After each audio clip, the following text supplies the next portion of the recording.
छत्तीसगढ़ में धान खरीदी की तारीख का ऐलान होते ही छत्तीसगढ़ में सियासी सरगर्मी भी तेज हो गई है। छत्तीसगढ़ के पूर्व कृषि मंत्री बृजमोहन अग्रवाल ने प्रदेश की बघेल सरकार पर निशाना साधते हुए कहा कि 1 नवंबर से धान खरीदी करने की मांग की है। साथ ही उन्होंने कहा कि कर्ज माफी की बात सरकार करती है, लेकिन सिर्फ शॉर्ट टर्म लोन ही माफ किया गया है। आदिवासी महोत्सव के बहाने सरकार पर हमलावर बीजेपी हुई है। छत्तीसगढ़ में धान खरीदी पर सियासत तेज हो गई है।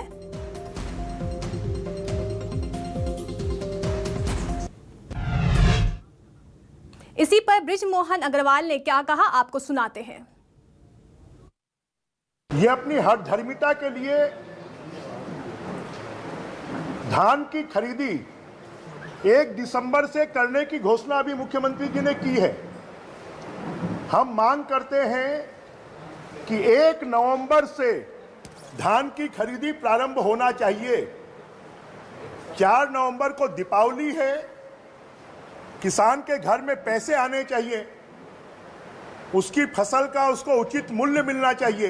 केंद्र की सरकार ने लगभग 400 रुपए समर्थन मूल्य, जिस दिन इन्होंने 2500 रुपए घोषित किया था, उसके बाद से 400 रुपए 390 रुपए समर्थन मूल्य बढ़ चुका है।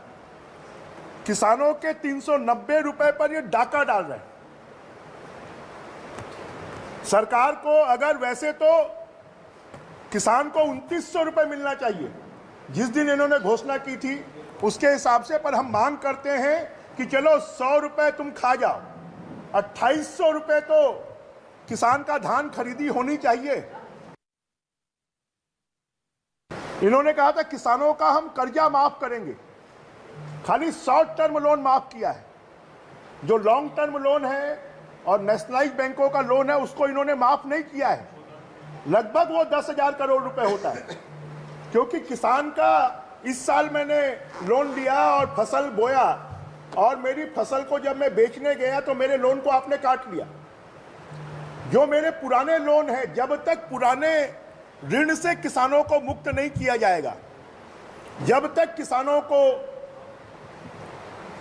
जो नेशनलाइज्ड बैंक हैं उनके ऋण से मुक्त नहीं किया जाएगा, तब तक किसानों के जीवन में खुशहाली नहीं आ सकती।